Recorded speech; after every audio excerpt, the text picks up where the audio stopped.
Hello, student. Very good morning. Welcome to all of you in another video lecture session for direct taxes. In last video lecture session, we completed income tax authority. So here we are going to start another theoretical unit that is a exempted income. Introduction.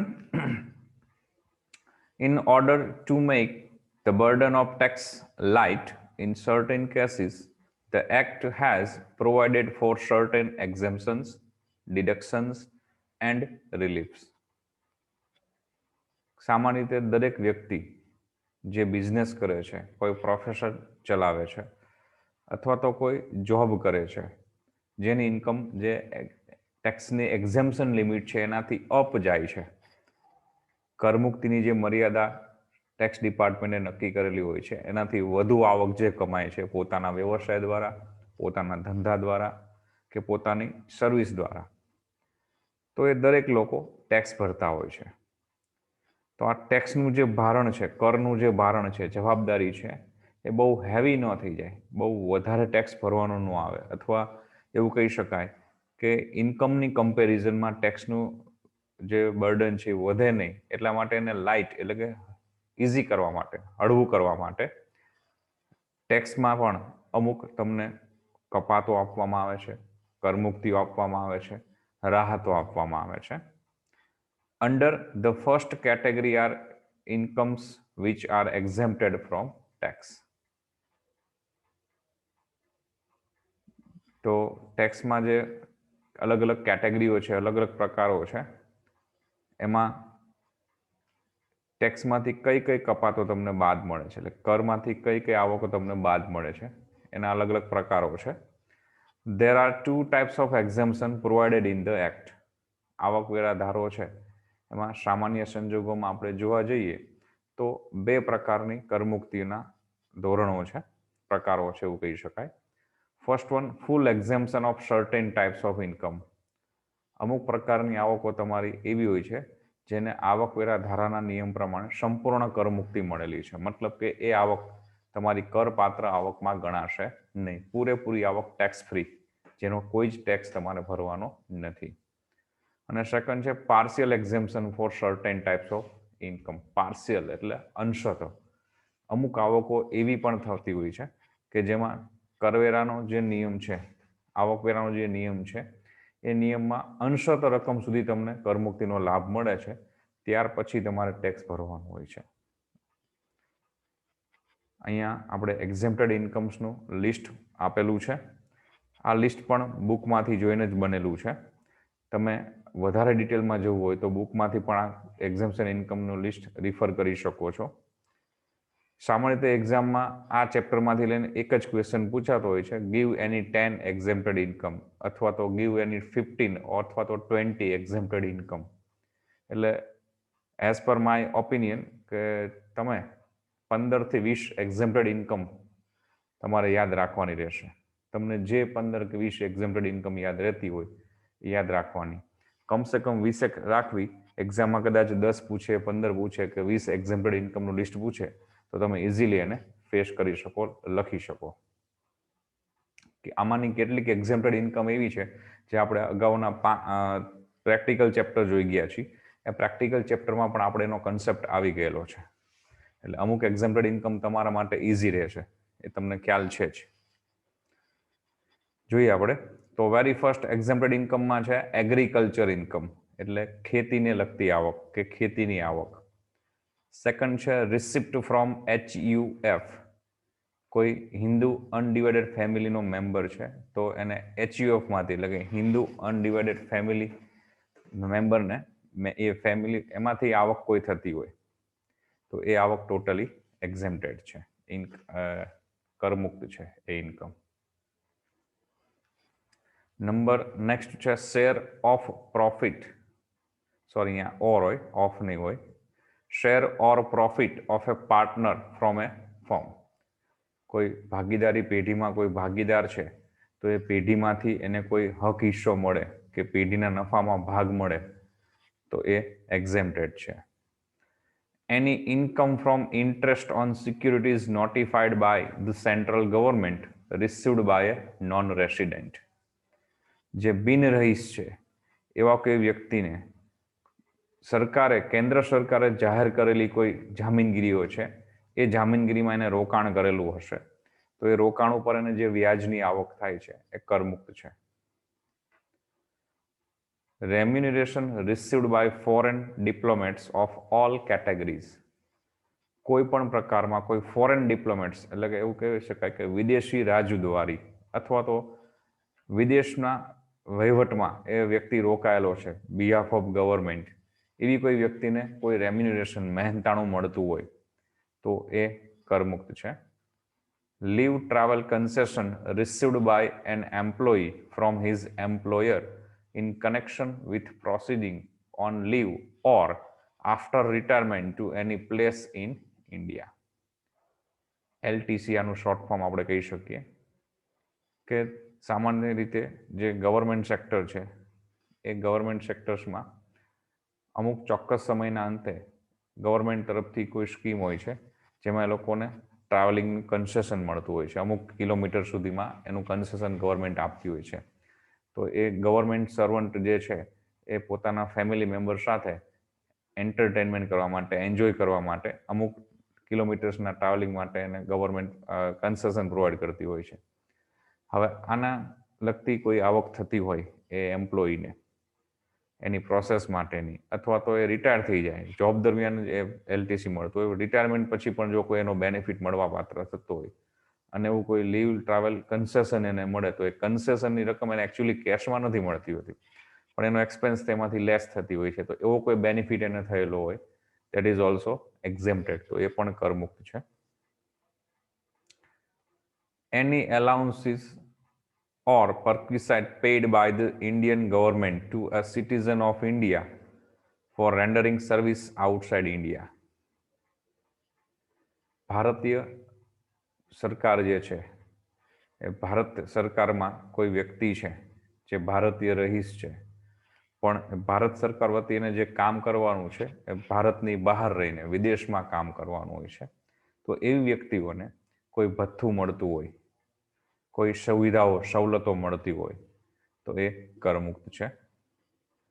Gratuity received by an employee of government sector at the time of his or her retirement or to his or her nominee after his or her death. કોઈ સરકારી વિભાગનો અધિકારી હોય એ જ્યારે એની job પૂરી થાય, એના જોબના વર્ષો પૂરા થાય, નોકરીના વર્ષો પૂરા થાય, પછી રિટાયરમેન્ટ થાય, એનું નિવૃત્ત થાય ત્યારે એને ગ્રેચ્યુઇટી મળતી હોય છે. અથવા જો એનું ડેથ થઈ ગયું હોય તો એના જે વારસદારો છે એને આ ગ્રેચ્યુઇટી એના નિયમ પ્રમાણે મળતી હોય છે. તો એ કેન્દ્ર સરકાર કે રાજ્ય સરકાર કે લોકલ જે ઓથોરિટી છે એનો કોઈ પણ ઇન શોર્ટ ગવર્મેન્ટ સેક્ટર સરકારી વિભાગનો કોઈ અધિકારી આવી રીતે નિવૃત્ત થાય તો એને જે ગ્રેચ્યુઇટી મળે છે અથવા એનું ડેથ થયું હોય ને એના વારસદારને જે ગ્રેચ્યુઇટી મળે છે સંપૂર્ણ કરમુક્ત છે. નેક્સ્ટ આપેલું છે gratuity received by an employee of private sector at the time of his or her retirement or to his or her nominee after his or her death as per certain limitation, maximum limit ₹20 lakhs.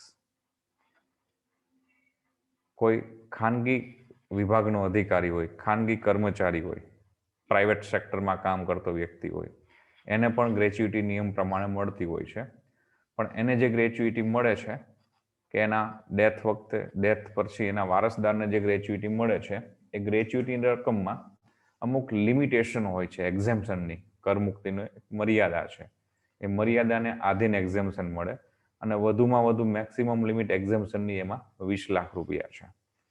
Government સેક્ટરનો employ હોય તો એના માટે 100% એક્ઝેમ્પ્ટેડ, પણ private sector હોય તો maximum limit 20 lakh છે અથવા તો એના જે ટર્મ્સ કન્ડિશન છે ક્રાઇટેરિયા પ્રમાણે કેલ્ક્યુલેશન કરી અને 20 લાખથી ઓછી થતી હોય તો જે હોય તે. Pension received by an employee of central government, state government, local authority or a statutory corporation. Pension મળતું હોય, નિવૃત્તિ થઈ જાય તો પછી દર માસના અંતે એને ચોક્કસ રકમ પગાર તરીકે સ્વરૂપે મળતી હોય છે. એને એકચ્યુઅલી સેલેરી ન કહી શકાય, પગાર ન કહી શકાય. That is A pension. તો આવો કોઈ કેન્દ્ર સરકારનો કર્મચારી હોય, રાજ્ય સરકારનો કર્મચારી હોય, કોઈ લોકલ લેવલની જે ઓથોરિટી, નગરપાલિકા કહી શકાય, કે મ્યુનિસિપાલિટીનો કોઈ અધિકારી હોય, અથવા તો કોઈ કાયદેસરની સંસ્થાનો કોઈ વ્યક્તિ હોય, આવા વ્યક્તિઓને પેન્શન મળતું હોય તો એ કરમુક્ત છે. Pension received by an employee of private sector as per following conditions. Number 1, if he or she received an gratuity, then 1/3 value of commuted pension. And second, if he or she not received any gratuity, then half of such pension. સરકારી કર્મચારી હોય, કેન્દ્ર સરકાર હોય, ચાહે રાજ્ય સરકાર હોય, ચાહે લોકલ લેવલની કોઈ સરકારી સંસ્થા હોય, તો એના અધિકારીઓને જે પેન્શન મળે છે એ આપણે જોઈ ગયા પ્રમાણે 100% ફ્રી છે.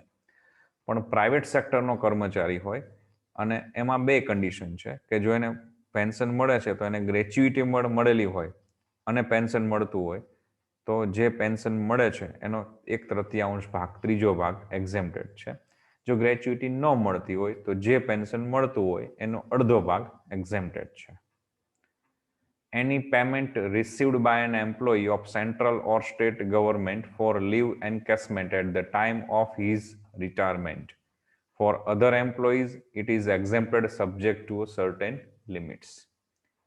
Leave encashment એવું કહી શકાય કે સામાન્ય રીતે હક રજા, જેને આપણે કેઝ્યુઅલ લીવ, શોર્ટમાં આપણે જેને CL કહીએ છીએ, એ દરેક સેક્ટરમાં હોય છે. પ્રાઇવેટ સેક્ટરમાં એના નોર્મ્સ પ્રમાણે, ટર્મ્સ કન્ડિશન પ્રમાણે, બિઝનેસની ટાઈપ પ્રમાણે, જોબની કન્ડિશન પ્રમાણે હોય છે.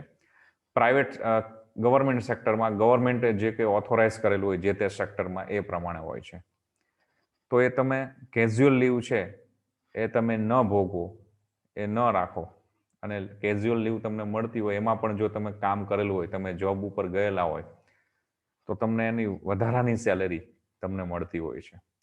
સામાન્ય સંજોગમાં લીવ એન્કેશમેન્ટ જો તમારી જોબ ચાલુ હોય એ દરમિયાનમાં, ડ્યુરિંગ એક્ઝિસ્ટિંગ જોબ તમે એને મેળવતા હોય તો ઇટ ઇઝ ટેક્સેબલ. પણ આફ્ટર રિટાયરમેન્ટ, અહીંયા પણ છે of time of his retirement, નિવૃત્ત થાય એ વખતે જો તમે આ લીવ એન્કેશમેન્ટ જે કંઈ તમને મળવા પાત્ર થયું હોય એ તમે મેળવતા હોય તો સેન્ટ્રલ ગવર્મેન્ટ કે સ્ટેટ ગવર્મેન્ટનો એમ્પ્લોય હોય તો એના માટે 100% એક્ઝેમ્પ્ટેડ છે. આ સિવાયનો કોઈ પ્રાઇવેટ સેક્ટરનો એમ્પ્લોય હોય તો એના માટે અમુક લિમિટ, મર્યાદાને આધીન કરમુક્તિનો લાભ એને મળતો હોય છે. Any compensation received by a workman under the Industrial Disputes Act 1947 subject to certain condition. Industrial dispute act 1947 ને આધીન કોઈ કર્મચારીને, કોઈ કામદારને કોઈ વળતર મળતું હોય તો એના નિયમોને આધીન એક્ઝેમ્પશનની જે લિમિટેશન છે એના બેઝ ઉપર એ એક્ઝેમ્પ્ટેડ ગણાય છે. નેક્સ્ટ છે any payment received or receivable by an employee of a public sector company or any company or from any state government at the time of his voluntary retirement. કોઈ પણ રકમ મળેલી હોય કે મળવા પાત્ર હોય કોઈ કર્મચારીને, કોઈ પબ્લિક સેક્ટર કંપનીનો છે અથવા કોઈ પણ કંપનીનો છે જે રાજ્ય સરકાર દ્વારા સંચાલિત કંપનીમાં કામ કરતો હોય છે કે રાજ્ય સરકારની અંડરમાં એ કંપની આવતી એમાં કામ કરતો હોય છે, તો એ સ્વૈચ્છિક નિવૃત્ત થાય, VRS આપણે સ્કીમ જે કહીએ છીએ, વોલન્ટરી રિટાયરમેન્ટ સ્કીમ, VRS મેળવે એ વખતે કોઈને રકમ મળેલી હોય કે મળવા પાત્ર થતી હોય તો એ સંપૂર્ણ કરમુક્ત છે. Any amount of life insurance policy is tax free. Policy તમારી હોય LICની કોઈ અને એની રકમ તમને પોલિસી મેચ્યોર થાય ત્યારે મળતી હોય તો એ એક્ઝેમ્પ્ટેડ છે એની ટર્મ્સ કન્ડિશનના બેઝ ઉપર. નેક્સ્ટ છે house rent allowance granted to an SSC by his employer to the extent it is exempted from tax. આપણે આ સેલેરીમાં ચેપ્ટરમાં જોઈ ગયેલા પોઈન્ટ છે. HRA, હાઉસ રેન્ટ એલાઉન્સ, જે કર્મચારીને મળે છે એ કર્મચારીને અમુક નિયમોને આધીન એની લિમિટેશન છે એક્ઝેમ્પશનની, એના બેઝ ઉપર એ એક્ઝેમ્પ્ટેડ છે. any special allowance or benefit specially granted to meet expenses wholly, necessarily and exclusively incurred in the performance of his duty. કોઈ વિશેષ ભથ્થું તમને મળતું હોય, કોઈ વિશેષ લાભ તમને મળતા હોય તમારા ખર્ચને પહોંચી વળવા માટે, તો એ સમયમાં એ ખર્ચ જરૂરી હોય અને ખર્ચને પહોંચી વળવા માટે તમને વિશેષ ભથ્થું મળતું હોય અથવા ચોક્કસ પ્રકારના લાભ મળતા હોય, એ સામાન્ય સંજોગમાં બીજા કર્મચારીઓને નથી મળતા. તો એ સિચ્યુએશનમાં જે કે આવા એલાઉન્સીસ તમને મળે છે, જે કે બેનિફિટ્સ તમને મળે છે, કે જેથી કરીને તમારી જોબ છે, તમારી ડ્યુટી છે અને તમે સારી રીતે કરી શકો, તો એ એક્ઝેમ્પ્ટેડ છે. Income from interest on certain securities, અમુક ચોક્કસ પ્રકારની જામીનગીરીમાં રોકાણ કરેલું હોય તો એના ઉપર જે મળતું વ્યાજ છે એ કરમુક્ત છે. Interest on following notified securities, bond and certificate. આ પોઈન્ટ પણ આપણે આગળ પ્રેક્ટિકલ સમ આવશે ત્યારે જોવાનો રહેશે. અત્યારે ખાલી ડિસ્કસ કરીએ ફક્ત આનું. તો અમુક ચોક્કસ પ્રકારની જામીનગીરી સરકારે નોટિફાઈડ કરેલી છે, જાહેર કરેલી છે કે તમે આ સ્કીમમાં રોકાણ કરશો તો એમાં તમને જે વ્યાજ મળશે કે મળવા પાત્ર થશે એ સંપૂર્ણ કરમુક્ત રહેશે, કે વ્યાજની આવક ઉપર તમારે ટેક્સ ભરવાનો રહેશે નહીં. એવા 5-6 નામ મેં અહીં લખેલા છે, જેમાં છે 12 years national savings annuity certificate, national defence gold bond 1980, treasury savings deposit certificates, post office cash certificates, national plan saving certificates, interest on notified debenture of public sector company, interest payable to any foreign bank. આ સિવાયને પણ ઘણા બધી notified securities bond છે જે ગવર્મેન્ટે declare કરેલા છે, નોટિફાઈડ કરેલા છે, જેના ઉપર મળતું વ્યાજ સંપૂર્ણ કરમુક્ત છે. Then scholarship granted to meet the cost of education. તમારા શિક્ષણને ખર્ચને પહોંચી વળવા માટે સ્કોલરશિપ જે ગ્રાન્ટ કરવામાં આવે છે સરકાર દ્વારા, તમે જોતા હશો કે ગવર્મેન્ટમાં અત્યારે સ્કોલરશિપની ઘણી બધી સ્કીમો છે દરેક કાસ્ટના સ્ટુડન્ટ માટે. એના જે નોર્મ્સ છે એ અલગ અલગ હોઈ શકે, પણ ઓલમોસ્ટ દરેક કાસ્ટને, જનરલ કેટેગરીવાળા છે, કોઈ ઓબીસી કેટેગરીવાળા છે, કે એથી એસસી કેટેગરીવાળા છે, અલગ અલગ કાસ્ટના જે સ્ટુડન્ટ છે દરેકને કોઈને કોઈ રીતની સ્કોલરશિપની સ્કીમ ગવર્મેન્ટે નક્કી કરેલી છે. એના ટર્મ્સ કન્ડિશનના, એના ક્રાઇટેરિયામાં તમે બંધ બેસતા હોય, ક્રાઇટેરિયાને સેટિસ્ફાય કરતા હોય તો તમે સ્કોલરશિપ મેળવવાને પાત્ર છો. તો આ સ્કોલરશિપ તમને જે મળતી હોય છે, it is your one type of income, but it is exempted from tax. Next છે daily allowances received by a member of the parliament or member of state legislature or any of its committee. કોઈ પાર્લામેન્ટનો કોઈ સભ્ય હોય, કોઈ રાજ્ય ધારાસભ્ય હોય, કે કોઈ એની કમિટી છે એનો મેમ્બર હોય, તો એ લોકોને ડેઇલી એલાઉન્સીસ મળતા હોય છે, દૈનિક ભથ્થાઓ, એ કરમુક્ત છે.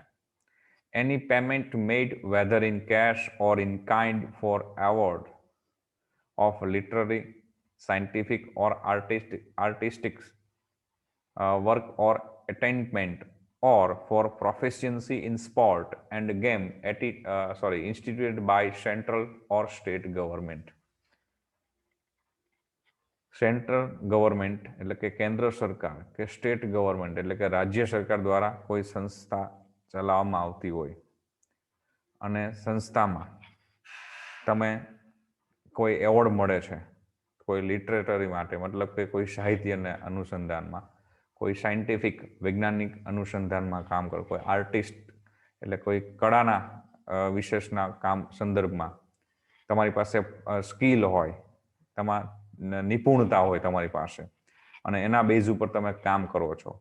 કોઈ સ્પોર્ટ્સમાં, ગેમ્સમાં, કોઈ રમતગમત વિભાગમાં તમે એમાં કામ કરો છો અને તમને કોઈ એવોર્ડ મળે છે, તો એ એવોર્ડ કેન્દ્ર સરકાર કે રાજ્ય સરકાર દ્વારા મળતો હોય છે.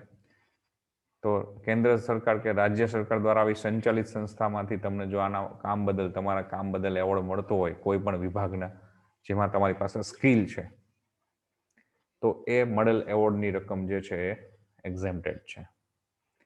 Capital profit on transfer of units under section 64 of UTI. યુટીઆઈનું ફૂલ ફોર્મ છે યુનિટ ટ્રસ્ટ ઓફ ઇન્ડિયા.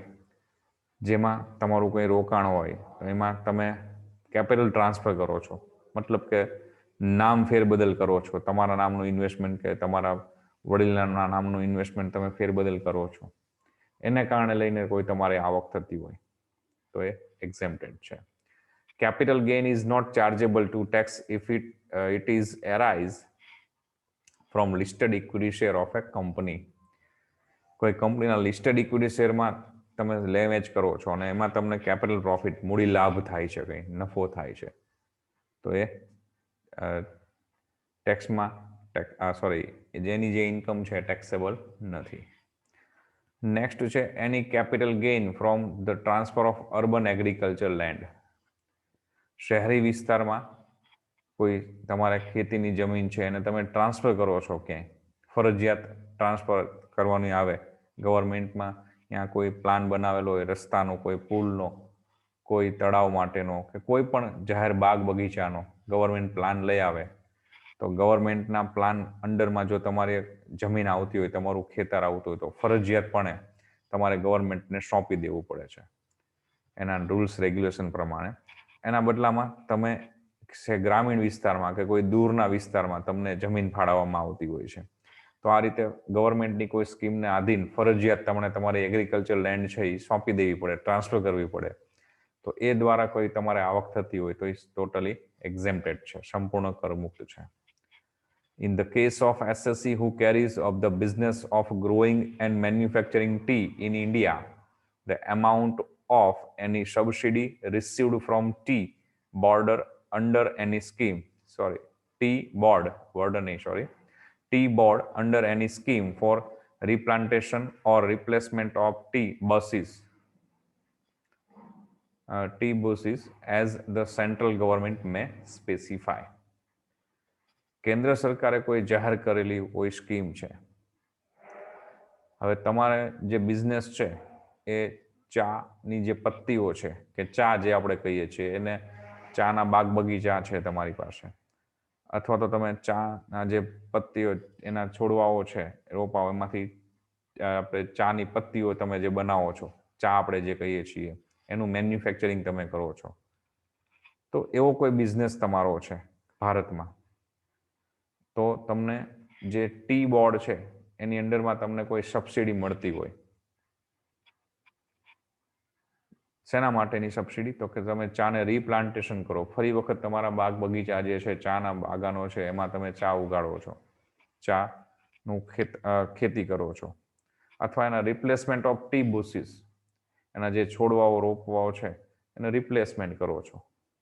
બીજા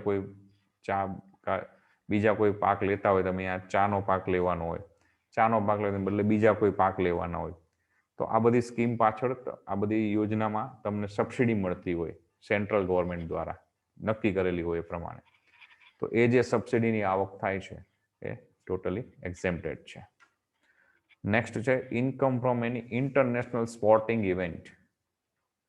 ઇન્ટરનેશનલ સ્પોર્ટની કોઈ ઇવેન્ટ હોય અને એમાં તમને કોઈ આવક થતી હોય, વિદેશ લેવલે, સ્થાનિક લેવલે નહીં, વિદેશ લેવલે કોઈ સ્પોર્ટ ઇવેન્ટ હોય ને એમાં તમે પાર્ટિસિપેટ થયેલા હોય ને એમાંથી તમને કોઈ ઇન્કમ થતી હોય, that is exempted. Perquisites allowance to chairman member of UPSC are fully exempted from tax.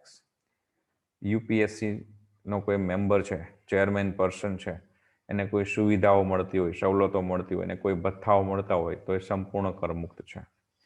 Income of a member of scheduled tribes residing in Nagaland, Manipur, Tripura, Arunachal Pradesh, Mizoram or Ladakh region of the state of Jammu and Kashmir from any sourcing arising by reason of his employment therein and income from securities and dividend income.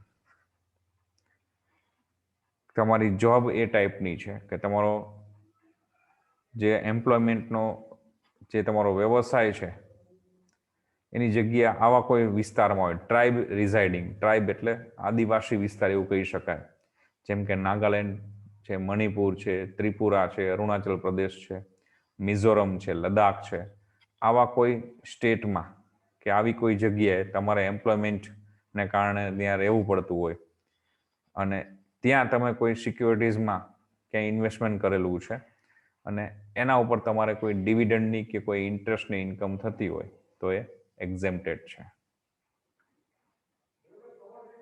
ટૂંકમાં આદિવાસી વિસ્તારમાં તમારા વ્યવસાયને કારણે તમારે રહેવું જરૂરી હોય, ફરજિયાત હોય, ત્યાં રહીને તમે કોઈ રોકાણ કરતા હોય અને એમાંથી તમારે કોઈ આવક થતી હોય તો એ સંપૂર્ણ કરમુક્ત છે. તો તમે જોઈ શકો નંબર ઓફ એક્ઝેમ્પ્ટેડ ઇન્કમનું લિસ્ટ આપણે ડિસ્કસ કરી ગયા છીએ. આ સિવાયની પણ તમને બુકમાં ઘણી બધી ઇન્કમ્સ એક્ઝેમ્પ્ટેડ આપેલી છે. તો તમને જે કંઈ 15, 20, 25 ઇન્કમ જો યાદ રહેતી હોય, તમે તૈયાર કરી શકતા હોય પ્રિપેર, તો એનું લિસ્ટ બનાવી અને 20 થી 25 ઇન્કમ યાદ રાખવાની. એક્ઝામમાં આમાંથી ક્વેશ્ચન એક જ પૂછાઈ શકે એવો છે, ગીવ એની 10 અથવા 20 એક્ઝેમ્પ્ટેડ ઇન્કમ્સ. તો તમારે એ ઇન્કમ્સના નામ લખવાના છે, કઈ કઈ ટાઈપની ઇન્કમો એમાં છે. ઓકે, તો આ ચેપ્ટર પણ અહીંયા પૂરું થાય છે. Student, so this way here we completed our direct taxes course. If you have any query in any subject, in any chapter or in any unit, then you can call me or WhatsApp me during office hours. Okay, thank you and all the best for exam.